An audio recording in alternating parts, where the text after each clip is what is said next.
Landasan berpikir dalam penyusunan sebuah makalah itu dituang dalam bentuk kajian pustaka. Dan kajian pustaka ini bukan merupakan kata-kata pemikiran dari penulis, namun diambil berdasarkan data atau fakta yang sudah dirilis oleh orang lain yang digunakan sebagai landasan berpikirnya seorang peneliti. Gini nih cara bikin kajian pustakanya. Kajian pustaka selalu dimulai dari center, kapital, di bold, bab 2. Jangan lupa pakai Romawi ya. Kajian pustaka memudahkan kita dalam membagi subbab-subbab di kajian pustaka. Kita copy dulu judulnya, tapi nanti judul ini harus di-delete, jadi ini hanya memudahkan saja. Kita copy judulnya ya, judulnya ini ya kan. Jadi kita bisa membedah, menuliskan hierarki kajian pustaka itu berdasarkan judul. Nah, sehingga kalau dari judul yang kita buat tadi, maka bisa disusun kajian pustaka. Yang pertama ada mengenai musik. Jangan lupa ditebalkan. Pada subbab musik ini yang dibahas itu nanti harus ada kaitannya dengan pertumbuhan tanaman. Tidak bisa musik ini nanti dibahas dari segi misalkan berapa banyak penonton yang menonton konser, kemudian apa yang sedang trendsetter di dunia, jenis musik apa, lalu berapa penghasilan artis yang bisa merilis lagunya. Tidak, tapi membahas secara khusus, carilah kajian-kajian literatur mengenai pertumbuhan tinggi jika dikaitkan dengan musik. Carilah bahan-bahan itu. Jadi jangan sampai bingung, fokuskan dengan apa yang akan diharapkan pada penelitian. Jadi nanti lihatlah variabel terikat yang akan ingin dicapai. Nah, pada musik ini kita bisa membahas misalnya dari segi, misalnya ya, di musik ini yang kita bahas yang dibahas itu adalah misalnya pengertian, bolehlah pengertian musik itu sendiri apa, lalu pengaruh musik terhadap pertumbuhan tanaman. Nah, ini bisa dicari dari penelitian-penelitian sebelumnya yang pernah ada.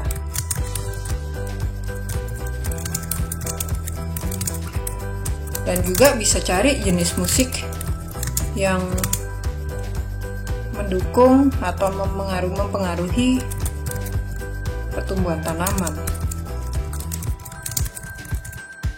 Carilah tentang itu mengenai musik ini. Lalu yang B, ini bukan isi makalahnya ya, ini apa yang dibahas. Saya buat cetak miring. Kemudian yang B yang bisa dibahas itu adalah mengenai jenis musik. Dalam kurung kita bisa pakai ini, musik jazz, kemudian rock, keroncong. Tanpa musiknya nggak usah.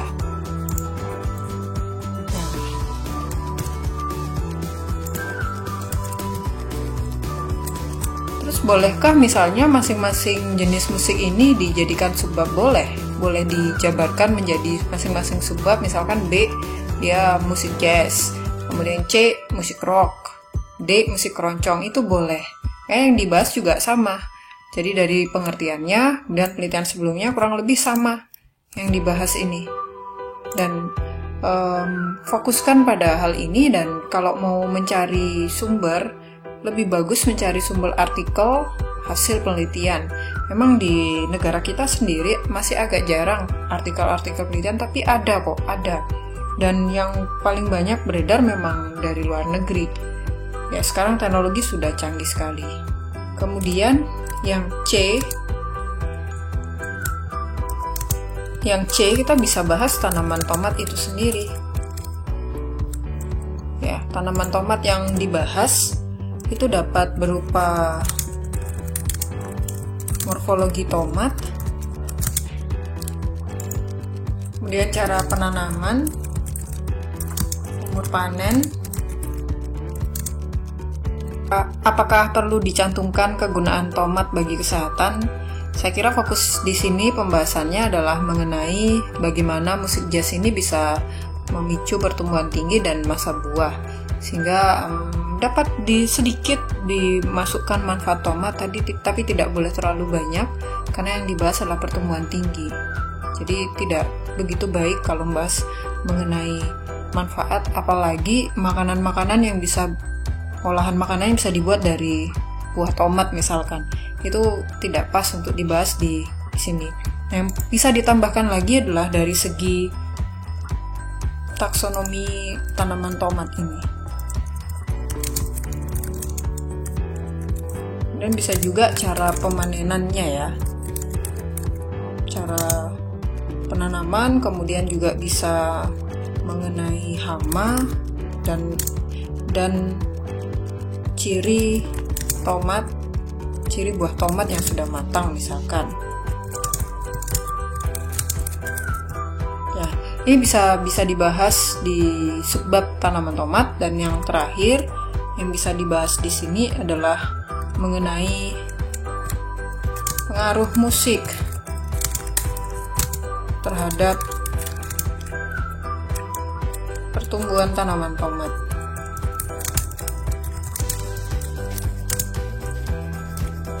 Yang dibahas di sini mengenai hasil penelitian yang pernah ada.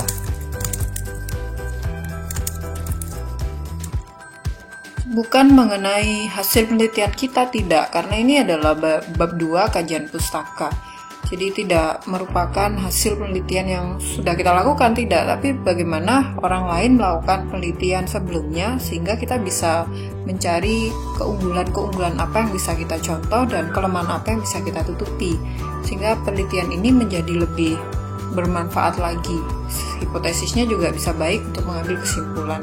Ini ada 4 subbab yang saya buat mengenai judul ini, dan yang poin D ini memang mungkin agak sulit ketika proses pencarian kajiannya, dan memang bagaimana peneliti punya logika berpikir itu dilihat dari kajian pustaka sebenarnya.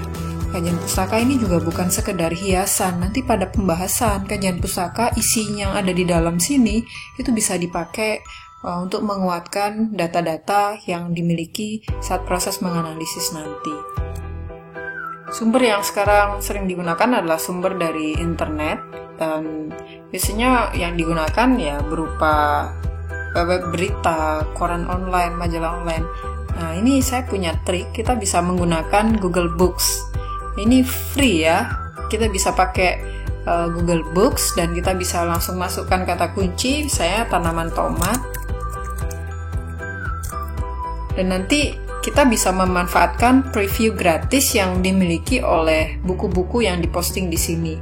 Jadi kita bisa memanfaatkan ini tanpa harus selalu mencari dari browsing dalam bentuk web. Nah, ini kita bisa cari nih. Ini nanti cuman dia agak capek ngetik ulang aja sih. Kalau misalkan menggunakan di web tinggal copy aja, tapi kalau di sini nggak bisa di copy karena ini berupa scan-scanan ya. Ini bisa kita lihat ya isi dari bukunya, kita bisa manfaatkan ini ya. Sekali lagi kita harus ketik ulang, tapi enaknya ya ini buku biasanya lebih fokus membahas dalam buku daripada di web, menurut saya begitu. Jadi ini tinggal diketik dan nanti cara melihat penulisnya siapa, kita bisa lihat dari sampul yang dimiliki oleh Google Books ini ya, seperti ini misalnya. Nah, ini kan nggak bisa dilihat lagi nih, kita harus bayar kalau mau lihat full. Nah, tapi manfaatkanlah yang free preview. Nah, ini penulisnya ya kan. Terus kita bisa lihat, nah isinya apa, banyak. Jadi biasanya saya memanfaatkan Google Books dalam hal pembuatan kajian pustaka daripada browsing web ya. Namun kalau artikel selain buku, saya juga senang menggunakan artikel yang dipublikasi dalam jurnal-jurnal ilmiah ya. Ini juga tahunnya bisa kita lihat. Nah, ini. Ternyata setelah dicari buku ini nggak ada tahun terbitnya, kita ganti aja. Masih banyak buku yang ada. Kita ganti aja, cari yang ada tahunnya, cari yang ada nama penulisnya, ya kan? Ini nggak ada nih. Kalau ini ada nih tuh, Yati Supriyati, Firmansyah Desiregar 2015. Nah, ini bisa dipakai, tinggal kita lihat. Caranya kurang lebih seperti itu, ya. Kajian pustaka ini isinya adalah paragraf-paragraf, dan biasanya kajian pustaka itu mengambil dari sumber-sumber. Jangan lupa kita harus menghindari plagiat dan kita harus memasukkan sumbernya. Supaya lebih hemat, saya biasanya memasukkan sumber itu selalu di belakang. Apakah boleh satu paragraf terdiri atas beberapa sumber? Boleh sekali, ada beberapa sumber yang digunakan. Kemudian apakah boleh mengganti kalimat-kalimat yang ada di sumber utama? Lebih baik kita cantumkan sumber asli tanpa mengubah kalimat-kalimat yang ada. Nanti setelah kita ambil bagian-bagian dari sumber tersebut, boleh di bawahnya kita beri kesimpulan kita sendiri. Namun jangan ditulis kesimpulannya adalah tidak begitu. Misalnya ambil tentang morfologi tomat nih, ada sumber A mengatakan morfologinya tanaman perdu, sumber B mengatakan rata-rata usianya 3 bulan, sumber C mengatakan misalkan buah yang sudah matang berwarna merah menyala. Nah, kalian bisa membuat di bagian bawahnya di bawahnya jangan bilang kesimpulan adalah tidak, tapi tanaman tomat merupakan tanaman perdu. Nah, dengan kalimat sendiri boleh. Tapi jangan lupa yang diambil dari sumber itu harus ada sumber rujukannya dengan cara nama penulis dan tahun. Oke, saya contohkan satu paragraf yang digunakan di subbab tanaman tomat. Agar mempermudah proses pengetikan dari sumber yang ada di Google Books pindah ke Word, saya biasanya minimize supaya tidak ngeklik sana sini. Jadi saya minimize dan kita mulai mengetik ulang apa yang ada di dalam buku online ini. Jangan lupa tabnya paragraf. Nah, saya ambil yang bagian ini nih, cerita mengenai tomat. Kemudian jangan lupa tulis nama penulis bukunya. Kita lihat di sampulnya ada 2 orang yang nulis. Nah, kalau seperti ini yang kita pakai adalah nama belakang penulis yang ditulis pertama, ya. Jadi nulisnya Supriyati. Tahunnya Supriyati dan Firmansyah. Kalau Supriyatinya ditulis nama belakangnya, penulis kedua ditulis nama depannya. Kita lihat tahun terbitnya buku ini tahun 2015. Terus jangan lupa tulis juga di daftar rujukan seperti yang sudah saya contohkan di video saya yang bagian pertama. Ya, ini cara membuat kajian pustaka. Selain di web, artikel, kita bisa pakai Google Books.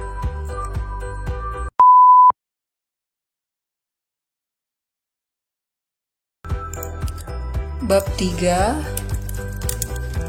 ini adalah metodologi penelitian. Yang benar adalah metodologi, bukan metodologi, ya. Jadi metodologi ini baku. Metodologi penelitian itu isinya antara lain, yang pertama adalah tempat dan waktu penelitian.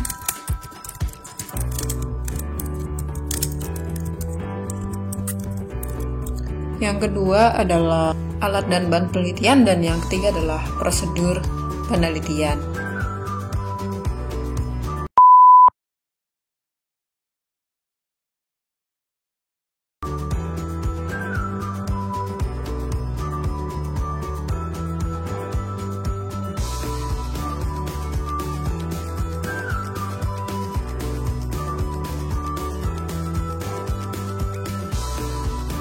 Isi dari tempat dan waktu penelitian itu adalah seperti ini. Ya, ini jangan lupa numbering otomatisnya dimatikan, terus dibuat paragraf.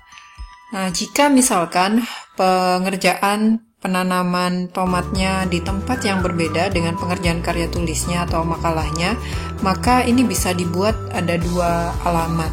Sedangkan jika pengerjaannya di satu tempat, maka bisa ditulis 1 alamat. Nah, juga dituliskan waktu itu sekaligus dalam 1 kalimat. Perhatikan penulisan bulan menggunakan huruf kecil pada huruf B-nya. Nah, kita bisa menggunakan misalkan dari bulan apa sampai bulan apa penelitiannya dilakukan, dan dari bulan apa sampai bulan apa pengerjaan makalahnya dilakukan. Tidak perlu mencantumkan tanggal-tanggal pengerjaannya, cukup menuliskan bulannya saja. Sedangkan alat dan bahan penelitian ini tidak bisa ditulis ke bawah, misalnya seperti ini.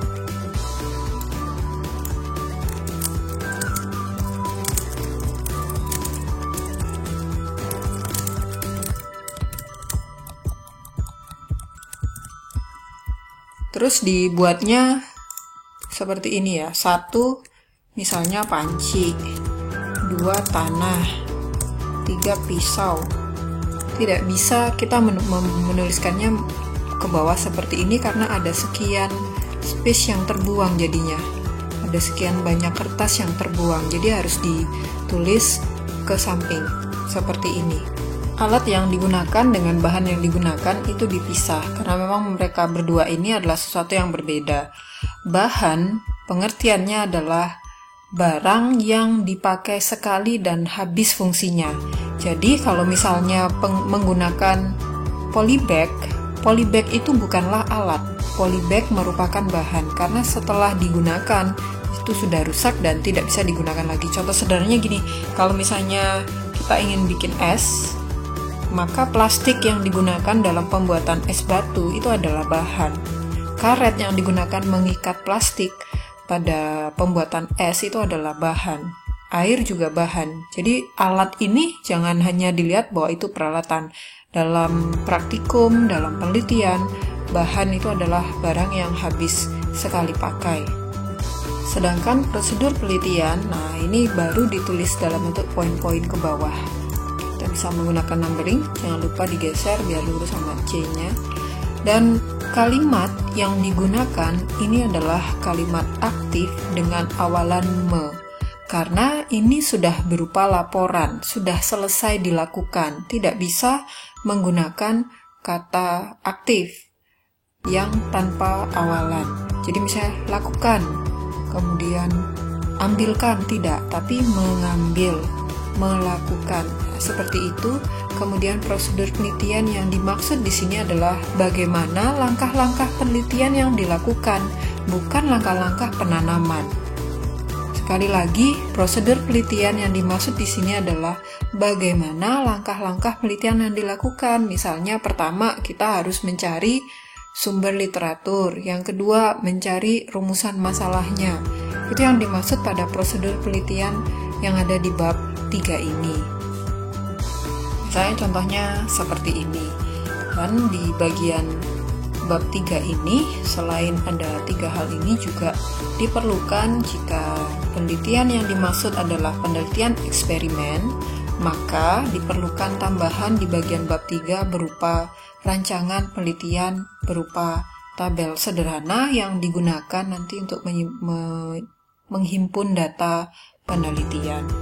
Subbabnya bisa ditulis dengan nama instrumen penelitian atau bisa juga ditulis dengan nama tabel penelitian. Nah, di bagian ini jika misalkan kondisinya spasinya seperti ini ya, kalau di print itu kan jadi tidak cantik, sehingga ini bisa di enter sehingga dia ada di bagian bawah kertasnya biar lebih rapi. Yang perlu diingat adalah font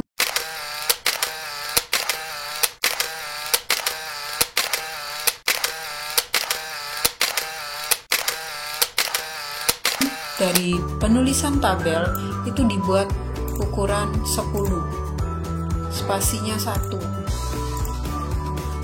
sama ya, karena pengamatannya variabel terikatnya ada 2, ada pertumbuhan tinggi dan ada buah yang mau dihitung beratnya, maka tabelnya jadinya ada 2. Jika misalkan kalian bisa membuat dalam satu tabel juga tidak masalah, tabelnya ada satu. Jadi terserah bagaimana kalian merancang tabelnya, asalkan tabel ini tujuannya mempermudah kita dalam menghimpun data, sehingga instrumen penelitian ini merupakan tabel pengamatan jika judul yang digunakan seperti contoh yang tadi. Jika misalkan ingin menggunakan grafik, itu belum bisa, karena grafik tidak bisa dilakukan penghimpunan data mentah seperti pada tabel.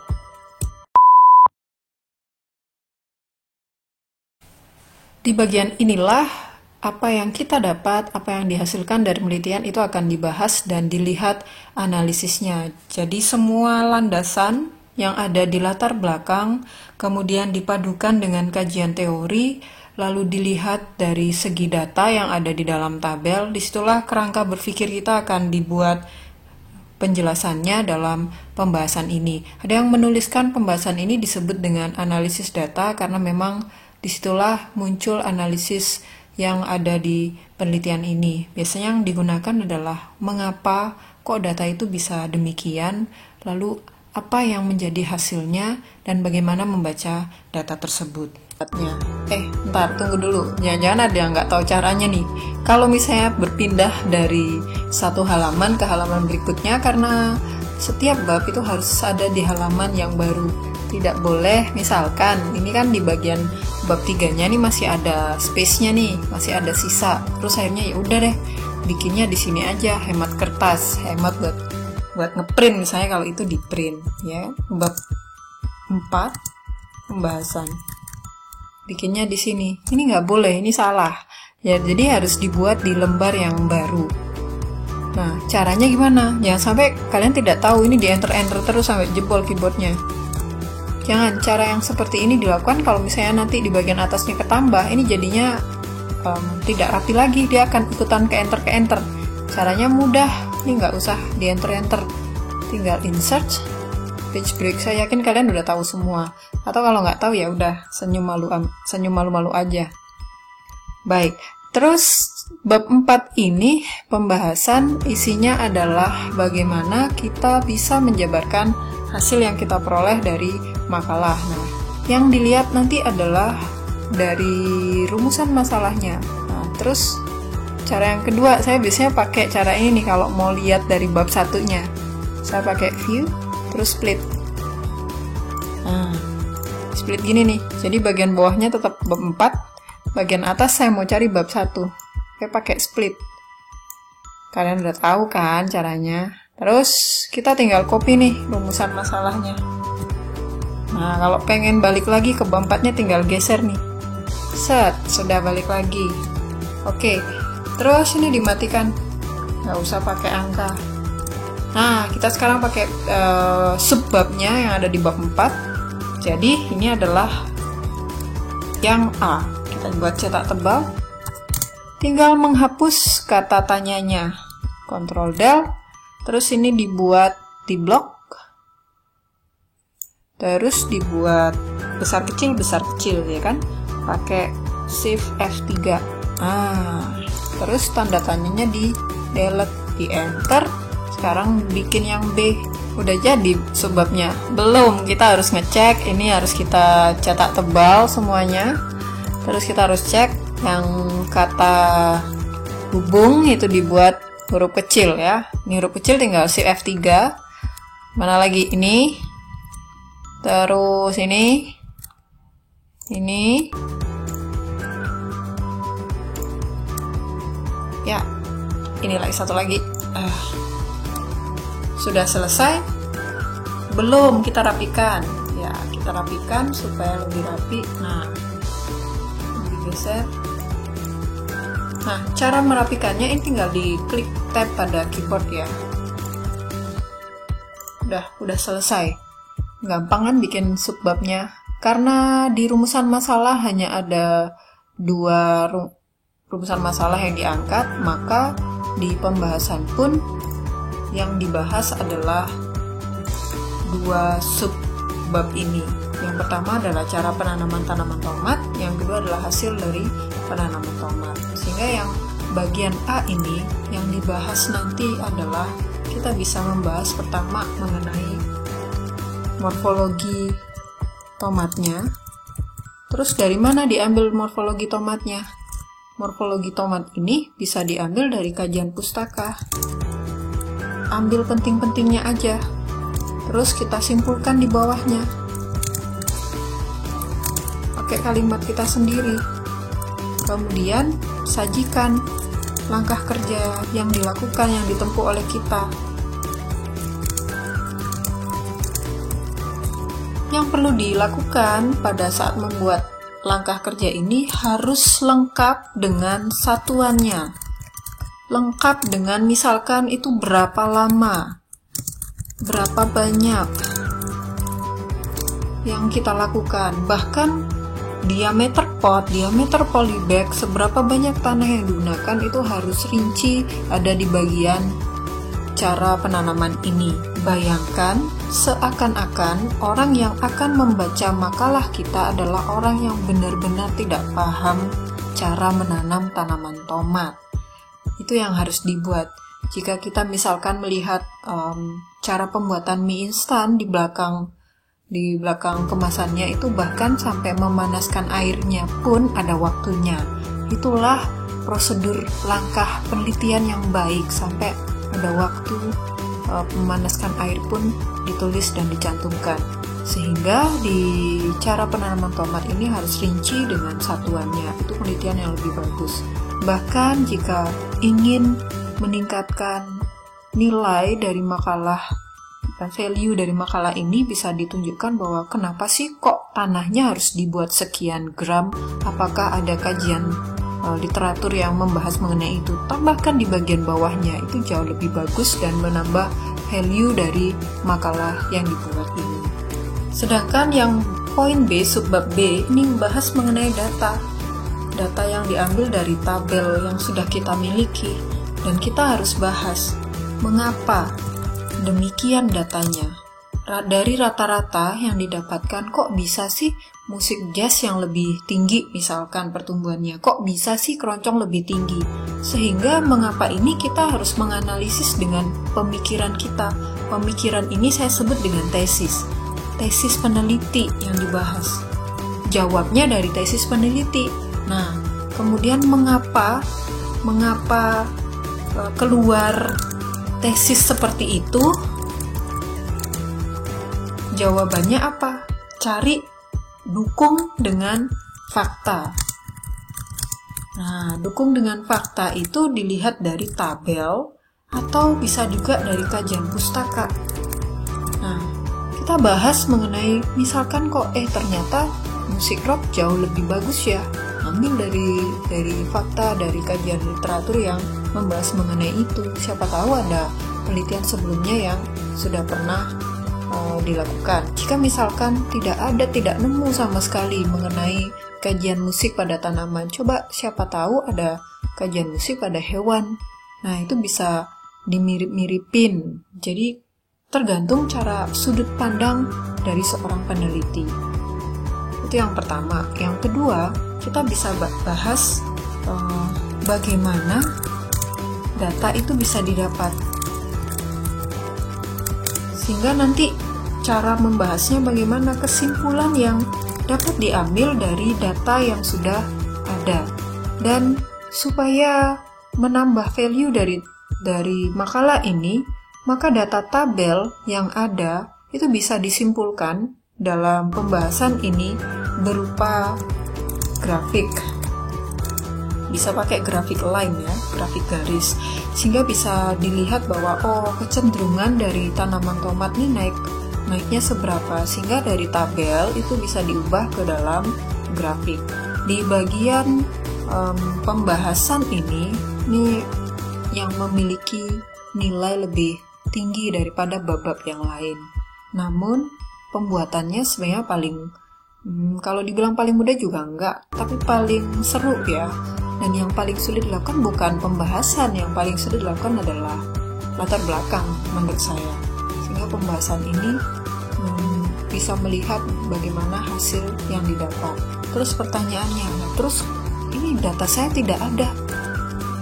data saya tidak sesuai, misalkan tidak sesuai dengan kajian literatur. Nah, jika misalkan data tidak sesuai, maka peneliti itu memiliki alasan yang logis. Dia punya tesis yang kuat. Kenapa itu bisa terjadi? Tetap tidak membohongi dari makalah itu sendiri. Dan misalkan produknya gagal, tidak sesuai, tidak bekerja misalnya, dijelaskan mengapa, apa kelemahannya. Terus apakah makalah ini jadi tidak berarti? Tidak, makalah ini tetap berarti supaya di masa yang akan datang orang tidak melakukan kesalahan yang sama dengan kita. Jadi jangan sampai kita memanipulasi data supaya terlihat berhasil. Apakah penelitian ini tidak berhasil jadinya? Secara data dia tidak disebut tidak berhasil, tapi secara produk mungkin tidak berhasil. Secara makalah, hasil laporan bisa dilihat dari nilai yang lain atau value yang lain yang ada di makalah ini.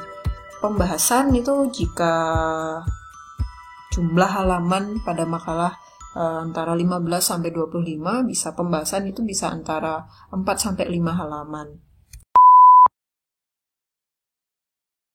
Pada bagian kesimpulan ini dilihat lagi tujuan dari penelitian sehingga nanti gampang untuk membuat kesimpulan. Sedangkan saran itu adalah saran yang bisa dikemukakan dari hasil penelitian. Di bagian penutup isinya adalah kesimpulan dan saran. Cara bikin kesimpulannya kita bisa lihat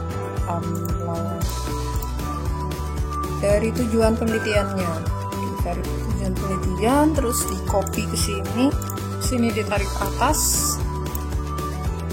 Dan ini dibuat terus dirapikan, dan kita tinggal lakukan delete dari kata kerja.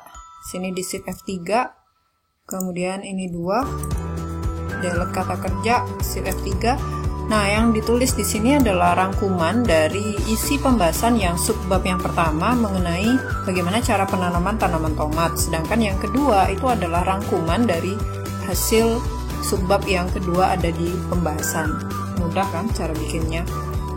Dan di bagian saran, nah saran ini adalah bagaimana kita memposisikan sebagai peneliti bisa memberikan saran untuk penelitian di masa yang akan mendatang, misalnya contohnya seperti ini. Dan saran ini bisa dilakukan dan dibaca oleh pembaca supaya mereka ketika melakukan penelitian bisa mengambil keunggulan atau kelemahan yang terdapat di dalam makalah dan dijadikan sebagai bahan pembelajaran untuk penelitian mereka.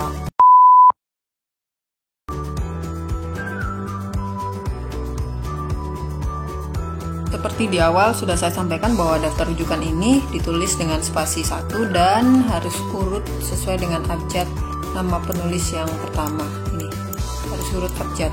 Kemudian antar satu rujukan dengan rujukan yang lain itu harus diberi jarak 1 kali enter. Seperti ini. Kemudian misalkan penulis yang pertama kita pakai 2 jenis bukunya, maka ini bisa diurut dari tahun yang lebih awal yang digunakan. Nah, jika tahunnya sama, maka nanti diurut berdasarkan judul yang huruf kapitalnya lebih duluan abjadnya.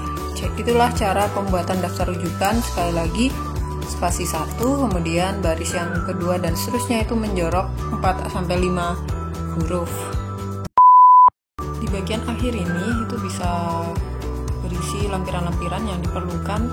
Misalnya jika itu adalah dokumentasi, maka dibuatlah keterangan di bawah gambar dokumentasi bila perlu diletakkan tanggal pengambilan gambar. Selain itu juga bisa dikumpulkan beberapa bukti fisik, misalnya seperti lembar angket, kemudian cara menyimpan datanya, hitungan-hitungan statistika, nota-nota pembelian, dan lain-lain. Dan cara pembuatan dari lampiran ini harus diberi nama lampiran keberapa. Setelah itu harus dipilah-pilah, jangan semua lampiran dimasukkan karena itu bisa mempengaruhi ketebalan dari makalah. Yang disebut dengan jumlah halaman makalah itu di luar dari jumlah halaman pada lampiran. Demikian tutorial makalah sederhana dari saya, semoga bisa membantu